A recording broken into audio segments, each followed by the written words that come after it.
বাংলাদেশ তো আসলে মায়ের মতো। বিশ্ব মঞ্চে বাংলাদেশের জন্য ক্রাউন নিয়ে আসতে চাই। আমি মঞ্চে যখন কাঁদছিলাম, আমি মিস ইউনিভার্স 2020-তে উইনার হয়েছিলাম as a miss universe Bangladesh. তো তখন বয়সের একটা লিমিটেশন ছিল, যেটা আমি আনফর্চুনেটলি জানতাম না। তো সেটার জন্য ট্রাভেল রেস্ট্রিকশন, অনেক কারণে আমি যেতে পারিনি আমার দেশকে রিপ্রেজেন্ট করতে। তো যখন যেতে পারিনি, আমার স্বপ্নটা আমি অলমোস্ট গিভ আপ করে ফেলেছিলাম যে আমি মনে হয় কখনো বাংলাদেশকে রিপ্রেজেন্ট করতে যেতে পারবো না।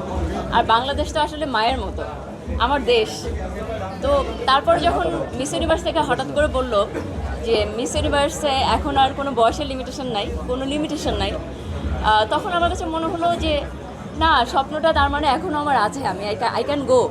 তারপরে 3 বছর আমি ট্রাই করেছি মিস ইউনিভার্সে যাবার জন্য, অ্যান্ড 3 বছর পরে আমি আমার স্বপ্নের চূড়ান্তে এসেছি, এবং আজকে আমি আপনাদের সামনে মিস ইউনিভার্স বাংলাদেশ 2025 হিসেবে দাঁড়িয়েছি আপনাদের দোয়ায়, এবং অবশ্যই আমি স্বপ্ন দেখেছি, এই জন্য এসেছি।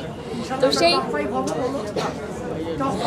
না, ইনশাল্লাহ আমি ক্রাউন নিয়ে আসতে চাই বাংলাদেশে। নো টপ 5, ওটার জন্য আমি চেষ্টা করব। বাংলাদেশের একমাত্র স্মার্ট সিটি বসুন্ধরা এখন আরো নিরাপদ, আধুনিকতায় আরো এক ধাপ এগিয়ে। আপু, আপনি বলেছিলেন যে এই জায়গায় আসতে আপনার অনেক প্রতিকূলতা বাধা ছিল, আপনার মা আপনার পাশে ভাই একটু পিছিয়ে যান তো।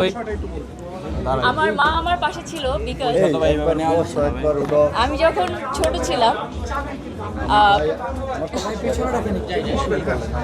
আমার খুব ইচ্ছা ছিল যে আমি খুব ছোট বয়সে বিয়ে না করে আমি পড়াশুনো শিখতে চাই। তো সেটাতে আসলে আমার অন্যান্য ফ্যামিলি মেম্বারের থেকে আমার মা আমাকে সব থেকে বেশি সাপোর্ট করেছিল, যে তুমি মেয়ে, তাতে কি হয়েছে, তুমি যাও, তোমার স্বপ্নকে ফলো করো, তোমার ভয়েসকে ইউজ করো, তুমি যেটা করতে চাও, তোমার নিজেকে আটকে রেখো না। তো ওনার অনুপ্রেরণা ছাড়া, ওনার সাহস ছাড়া আমি আজকে এখানে আসতে পারতাম না। Only I know my journey and my mother know. এই জন্য আমি আসলে ওনাকে স্টেজে এভাবে আমি থ্যাংক ইউ দিয়েছি, বিকজ আজকে আমি এখানে দাঁড়িয়েছি অনলি বিকজ অফ হার। মা স্বপ্নের জায়গাটা পূরণ করবেন, ছবি শুনবো। আপনি বিশ্বমঞ্চে বাংলাদেশকে কিভাবে রিপ্রেজেন্ট করবেন সেটা একটু বলবেন। পাশাপাশি লক্ষ্যটা কোন জায়গায় যেতে চায় এই মিস ইউনিভার্স বাংলাদেশ, ওয়ার্ল্ড ইউনিভার্সের কোন জায়গায় যেতে চান, মানে মূল প্রতিযোগিতা?